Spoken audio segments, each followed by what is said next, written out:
teacher, good evening. Today I will make sweet corn bhel. For it I will take one cup boiled sweet corn, half cup tomato, half cup onion, half lemon, salt, some red chili powder, and I will take sweet corn in a bowl,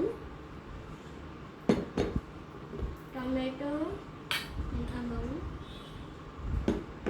then onion I will take, then salt, then red chili powder,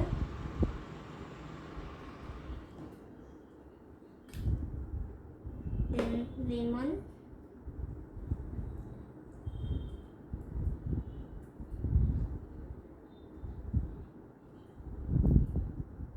then I will mix it.